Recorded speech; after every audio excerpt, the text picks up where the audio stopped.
Bharatiya Janata party लगातार ये कह सकती है कि अमेरिका हमारे आंतरिक मामलों में दखल दे रहा है, जर्मनी हमारे आंतरिक मामलों में दखल दे रहा है। मगर अब अरविंद केजरीवाल और कांग्रेस के बैंक खातों को फ्रीज किए जाने के मुद्दे पर संयुक्त राष्ट्र ने भी टिप्पणी की है। जी हां, सही सुना। याद कीजिएगा, इससे पहले अमेरिका ने जिस तरह से कांग्रेस के बैंक खातों को फ्रीज कर दिया गया है, जिसके चलते वो चुनाव भी नहीं लड़ पाएगी।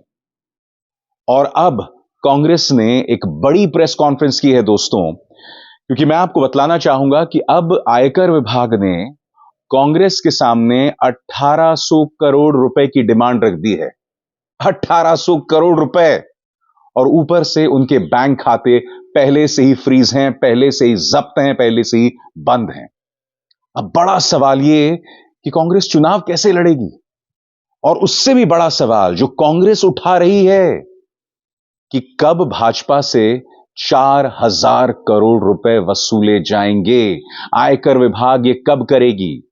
ऐसा क्यों कह रही है कांग्रेस? आपको इंतजार करना पड़ेगा। मगर सबसे पहले मैं आपको बतला दूं, संयुक्त राष्ट्र ने सख्त टिप्पणी की है दोस्तों। मैं आपको बतलाना चाहूंगा, संयुक्त राष्ट्र का बयान आपके स्क्रीन पर, लंबा चौड़ा बयान है, आपको गौर करना पड़ेगा, क्योंकि आप जानते हैं कि केजरीवाल इस वक्त जेल पे हैं, ऊपर से कांग्रेस के बैंक खाते फ्रीज कर दिए गए हैं, जिसके चलते लोकसभा चुनाव अंतरराष्ट्रीय बिरादरी को छलावा लग रहा है।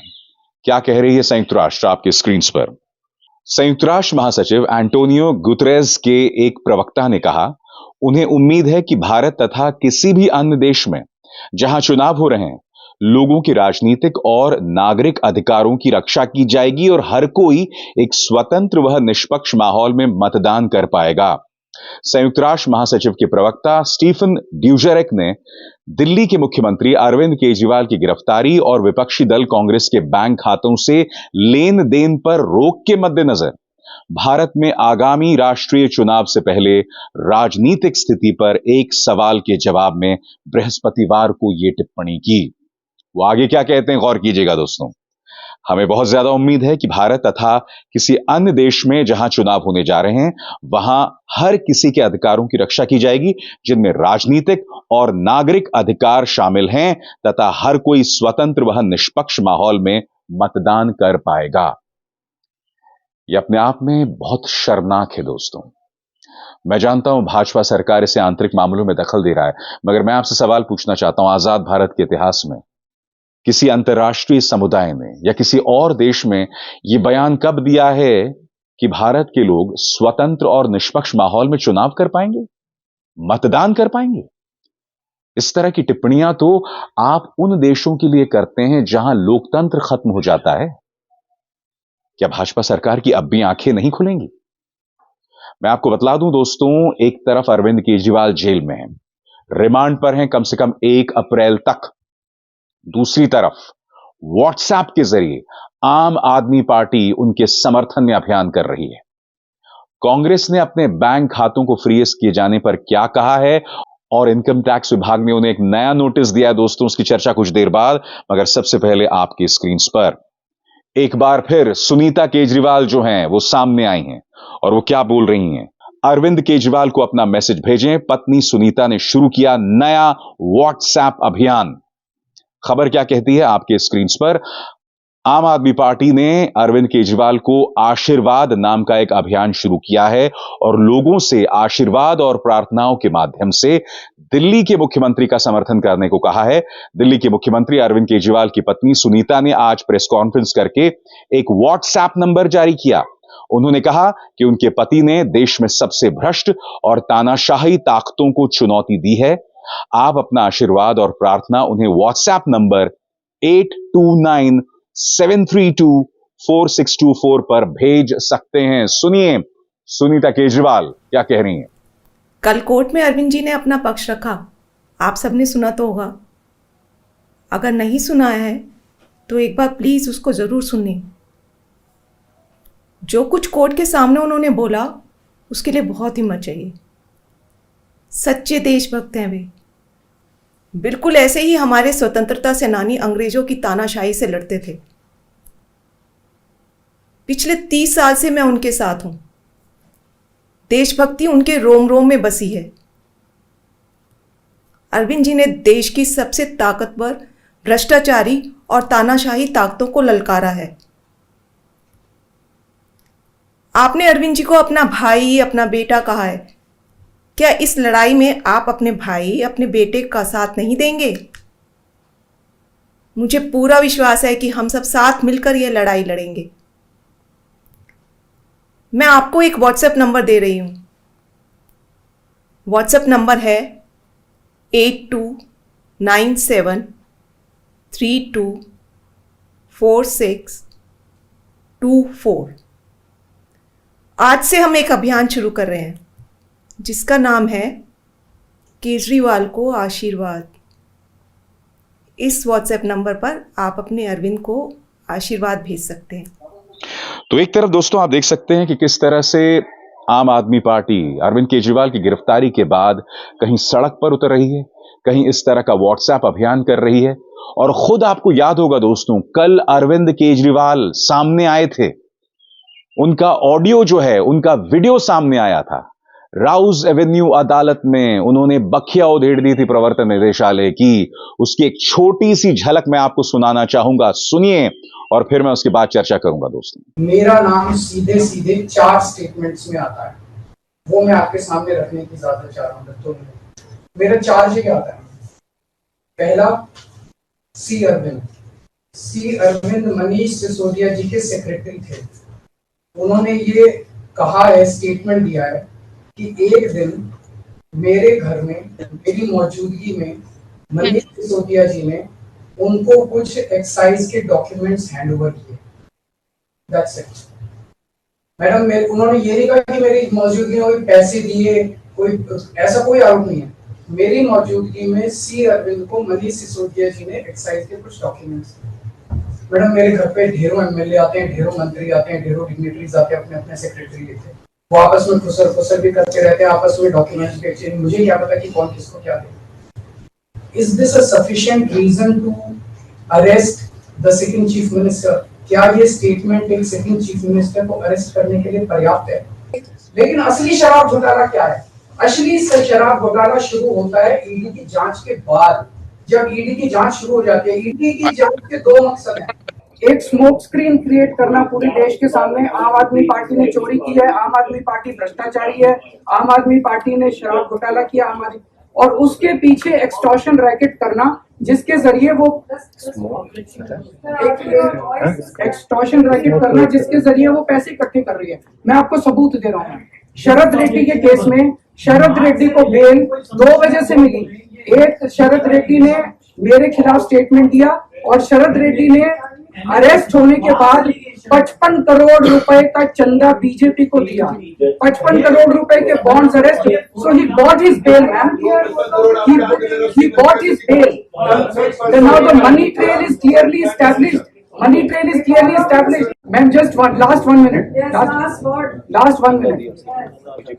The money trail is established, ma'am. उसने अपनी बेल अरेस्ट होने के बाद 55 करोड़ रुपए का चंदा बीजेपी को दिया, बीजेपी के अकाउंट में सीधा गया। मनी ट्रेल इज एस्टैब्लिश्ड और यही पूरी जांच का मकसद था। एक तरफ आम आदमी पार्टी को क्रश करना, एक स्मोक स्क्रीन क्रिएट करना, भ्रम का पर्दा, और पीछे से एक्सटॉर्शन करना।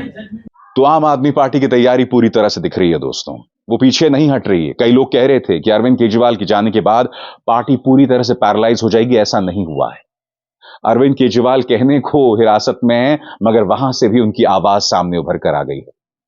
वो जब भी हिरासत से इधर से उधर जा रहे होते हैं, पत्रकारों से भी बात करने से नहीं चूकते। यानी कि जिस मकसद से प्रधानमंत्री नरेंद्र मोदी ने उन्हें जेल में डाला था, वो मकसद पूरा नहीं हो रहा। दबिश लगातार बढ़ रही है दोस्तों। और अब कांग्रेस ने लंबी चौड़ी प्रेस कॉन्फ्रेंस की है और कहा है कि भाजपा से 4000 करोड़ रुपए वसूले जाने चाहिए, उससे ज्यादा पैसे वसूले जाने चाहिए। उधर इनकम टैक्स विभाग ने एक और सप्रेम भेंट कांग्रेस को भेज दी है। खबर क्या है दोस्तों, आपके स्क्रीन पर। इनकम टैक्स विभाग ने कांग्रेस पार्टी को 1700 करोड़ का रिकवरी नोटिस भेजा है। ये जानकारी सूत्रों के हवाले से सामने आई है। कांग्रेस को यह नोटिस दिल्ली हाई कोर्ट द्वारा टैक्स नोटिस को चुनौती देने वाली पार्टी की याचिका खारिज करने के एक दिन बाद भेजा गया। सूत्रों के मुताबिक ताजा नोटिस असेसमेंट ईयर 2017-18 से 2020-21 के लिए है। इसमें जुर्माना और ब्याज दोनों शामिल है। कांग्रेस से कह रही कि हम पर उस वक्त के नोटिस भेजे जा रहे हैं जब सीताराम केसरी कांग्रेस के अध्यक्ष हुआ करते थे, मगर दूसरी तरफ भाजपा नियमों की अनदेखी कर रही है। पार्टी के प्रवक्ता जिक्र कर रहे हैं इनकम टैक्स विभाग के नियम नंबर 29C का। वो कहते हैं कि 29C के अंतर्गत एक तय फॉर्मेट में डोनेशन का जिक्र होता है जो इनकम टैक्स और इलेक्शन कमीशन को देना होता है, जिससे टैक्स में एग्जेम्पशन मिलती है। बीजेपी ने बिना एड्रेस के 2017 से 18 में डेटा डाला जो कि आयकर विभाग के नियमों का उल्लंघन है। मैं चाहूंगा कि आप कांग्रेस की प्रेस कॉन्फ्रेंस को सुने। उन्होंने कई बातें रखी हैं, इस पूरे प्रेस कॉन्फ्रेंस को सुने और फिर मैं उसकी चर्चा करता हूं। आज की ये प्रेस वार्ता हम लोग मुख्यतः दो भागों में इसको बांटेंगे। सबसे पहले तो किस तरीके से लेवल प्लेइंग फील्ड भाजपा की सरकार ने नहीं रहने दिया अपने ऑपोजिशन पॉलिटिकल पार्टी से, और कैसे बीजेपी को फेवर किया जा रहा है और इनकम टैक्स की उन्हीं धाराओं का इस्तेमाल करके कांग्रेस को पिनलाइज किया जा रहा है और बीजेपी की तरफ आंख बंद किया जा रहा है। सबसे पहले तो इस बात को की जानकारी हम आपके सामने रखेंगे। दूसरा भाग हमारी प्रेस कॉन्फ्रेंस के अंदर होगा कि किस प्रकार से कांग्रेस पार्टी को, प्रिंसिपल ऑपोजिशन पार्टी को तंग करके कांग्रेस पार्टी को आर्थिक तौर के ऊपर कांग्रेस पार्टी को एकदम से पंगु करा जा रहा है, अपंग किया जा रहा है आर्थिक तौर के ऊपर। ये हमारी दूसरी प्रेस कॉन्फ्रेंस का दूसरा भाग होगा। सबसे पहले साथियों मैं आपको बताना चाहूंगा, ये मेरे हाथ में रिप्रेजेंटेशन ऑफ पीपल्स एक्ट है और रिप्रेजेंटेशन ऑफ पीपल्स एक्ट में सेक्शन 29C ये हर पॉलिटिकल पार्टी के ट्रेजरर को बताता है कि हर पॉलिटिकल पार्टी को किस फॉर्मेट के अंदर जो डोनेशंस उसको आई हैं वो डोनेशंस को इलेक्शन कमीशन को और इनकम टैक्स को देना होता है, सेक्शन 29C। और जो एग्जेम्पशन मिलती है इसका सेक्शन 29C का सबसेक्शन 4 ये कहता है कि where the treasurer of any political party or any other person authorized by the political party in this behalf fails to submit a report under subsection 3, then notwithstanding anything contained in the Income Tax Act, such political party shall not be entitled to any tax relief under this act. तो कोई भी exemption लेने के लिए इस जो prescribe format इसके अंदर है उस प्रिस्क्राइब फॉर्मेट में अगर कोई भी वायलेशन होती है, जो ट्रेजरर अगर उसको करता है तो उसको एग्जेम्पशन उसकी विड्रॉ हो जाती। और इसके अंदर जो सेक्शन 29C के अंदर जो परफॉर्मा है, ये परफॉर्मा फॉर्म नंबर 24A है। ये दोनों की दोनों चीजें 29C और परफॉर्मा जो फॉर्म 24A है, ये हमने बैकग्राउंड नोट सर्कुलेट किया है, आप लोगों के फोन में अभी तक के आ गया होगा, उसमें दोनों की दोनों चीजें हैं। तो आप लोग अगर इस पे भी ध्यान देंगे तो वो आपको मिल जाएगा, उसमें कोई आपको चिंता करने की बात नहीं है। इसके अंदर जो मुख्य बहुत बेसिक चीजें मांगी गई हैं कि कोई पॉलिटिकल पार्टी बताए कि किससे उसको डोनेशन, नाम बताए कि किसने उसको डोनेशन दिया और उसका एड्रेस बताए कि किसने उसका डोनेशन दिया, और अमाउंट बताए कितना डोनेशन दिया, और ये बताए कि चेक में दिया, आरटीजीएस में दिया, और 20,000 से ऊपर जिन लोगों ने डोनेशन दिया है उसका इसमें जिक्र करना होता है। और जो वो इनकम टैक्स डिपार्टमेंट को और इलेक्शन कमीशन को जो पॉलिटिकल पार्टी देती है, वो पॉलिटिकल पार्टी जो देती है इलेक्शन कमीशन उसको अपने वेबसाइट पे डालती है। हम लोगों ने पिछले 2 साल में इलेक्शन कमीशन ने जो वेबसाइट में डाला और जो 2017-18 जिसके ऊपर, जिसके आधार पे हमारे 135 करोड़ रुपए बैंक अकाउंट से छीन करके ले गए, हमने वो दोनों सिर्फ एनालिसिस करी। तो ये इस प्रकार से जो ये फॉर्म है, ये फॉर्म आपको इलेक्शन कमीशन की वेबसाइट पे हर पॉलिटिकल पार्टी का मिलेगा, हर पॉलिटिकल पार्टी का।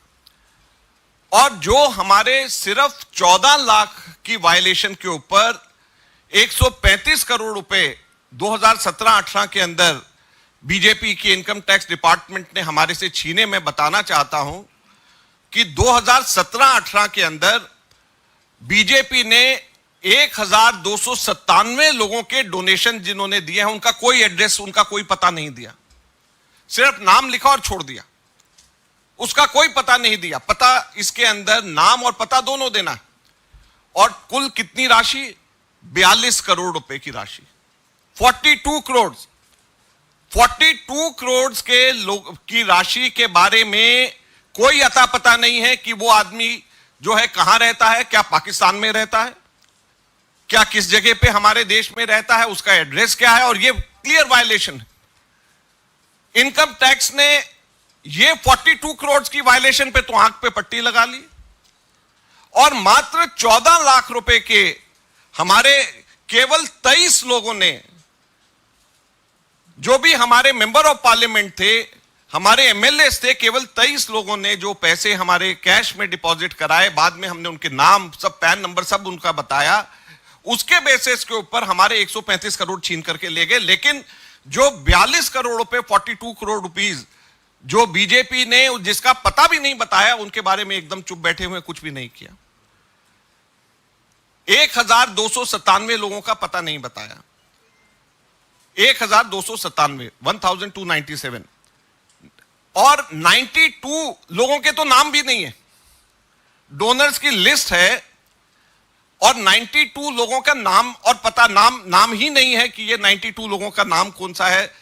अजय माकन है, जयराम रमेश है, अजय कुमार है, वो नाम भी नहीं उन्होंने उसके अंदर लिखा। 92 लोगों का, तो 92 लोगों का नाम नहीं, 1297 के एड्रेसेस नहीं, ये सिर्फ 2017-18। अब हमने हर साल का और खास तौर के ऊपर पिछले 2 सालों का जब एनालाइज किया, तो पिछले 2 सालों में 253 लोगों के नाम नहीं, 2.5 करोड़ ऐसी राशि ली है जिसका नाम भी नहीं है। 1.05 करोड़ लिया है 126 लोगों का पिछले 2 सालों में, जिनका एड्रेस नहीं। और इनकम टैक्स डिपार्टमेंट बीजेपी की इस कमी और हमारे इलेक्शन कमीशन इन सब चीजों के ऊपर आंख बंद करके बैठी हुई है। कांग्रेस सिर्फ सामने नजर आती है। इनकी जितनी भी वायलेशंस हैं, हम लोगों ने सारी की सारी वायलेशंस को उसी पैरामीटर से एनालाइज किया जिससे इन्होंने हमारे को गलत तरीके से एनालाइज किया।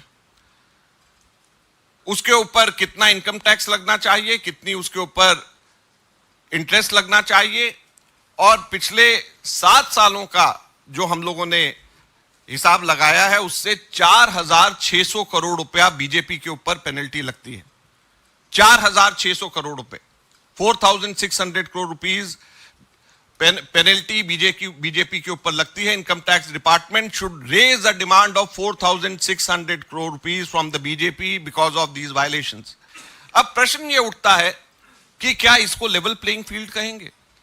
हम लोगों को जो नोटिसेज आए हैं, मैंने आपको बताया सीताराम केसरी जी के जमाने के हमारे 1993-94 के नोटिसेज हमारे को आए, सीताराम केसरी जी के जमाने के। और जब नोटिसेज पिछली बार आए थे, डिमांड कल हमारे पास में आया है 53 करोड़ का।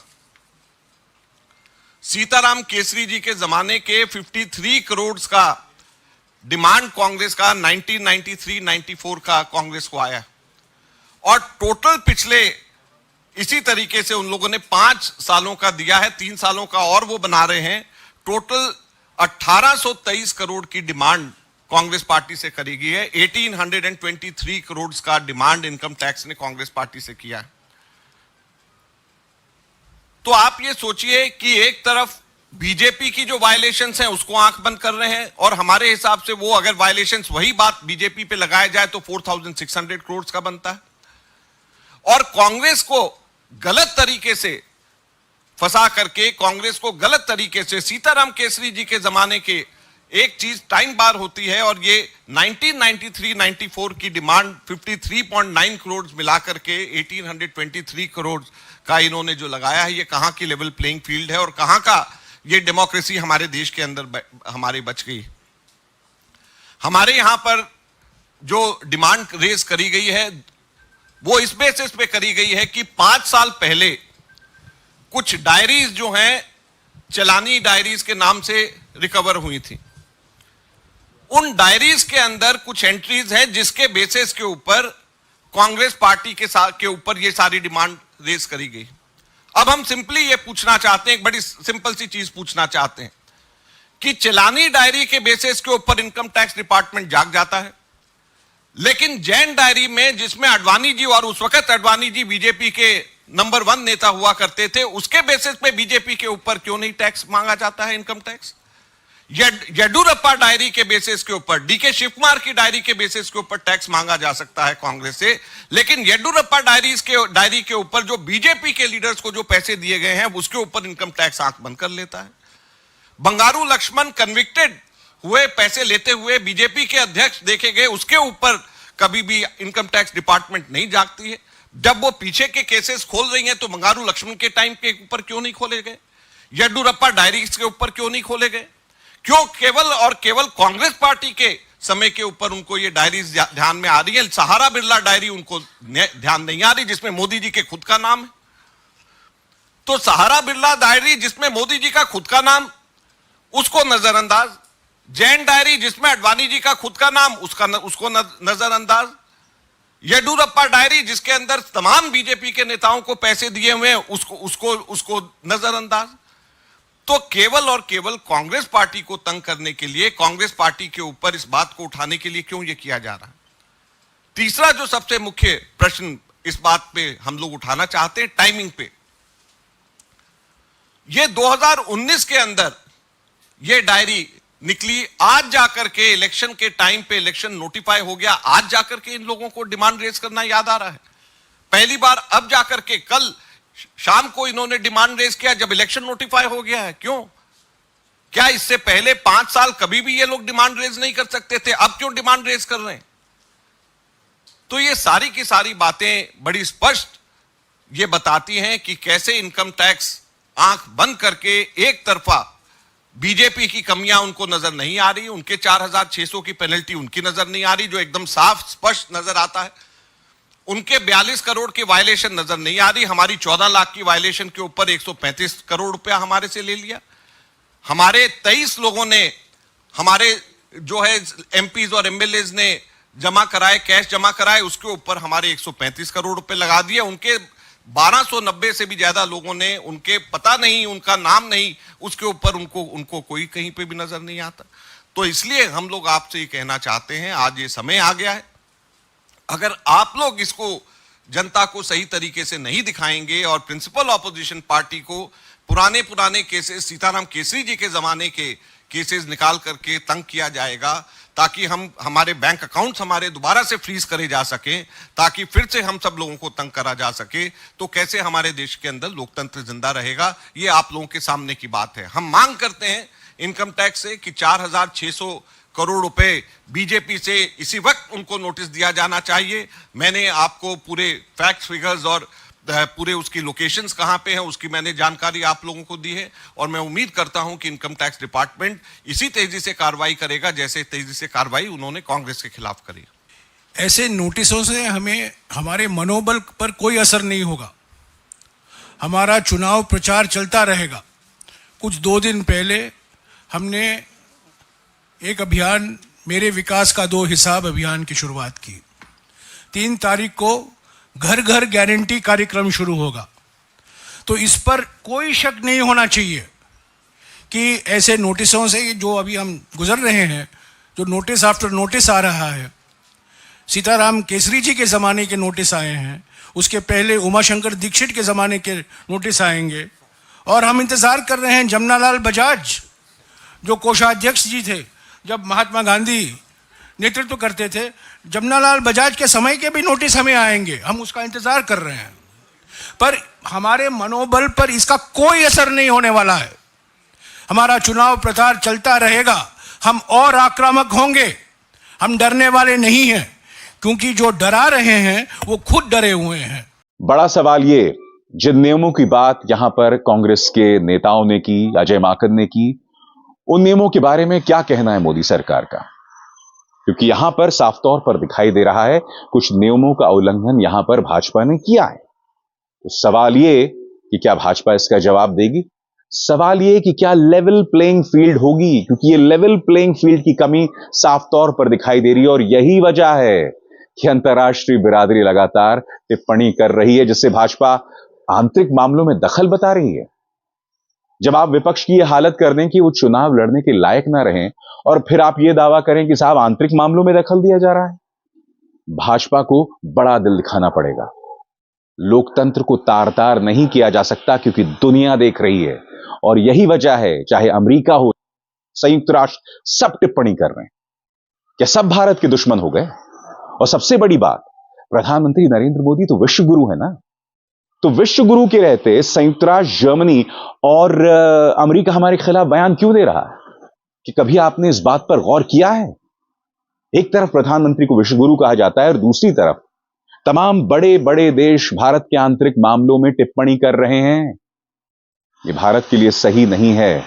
मैं उम्मीद करता हूं कि बीजेपी आत्ममंथन करेगी, क्योंकि लोकतंत्र को लगातार इस तरह से रौंदा नहीं जा सकता। अभिसार शर्मा को दीजिए इजाजत। नमस्कार।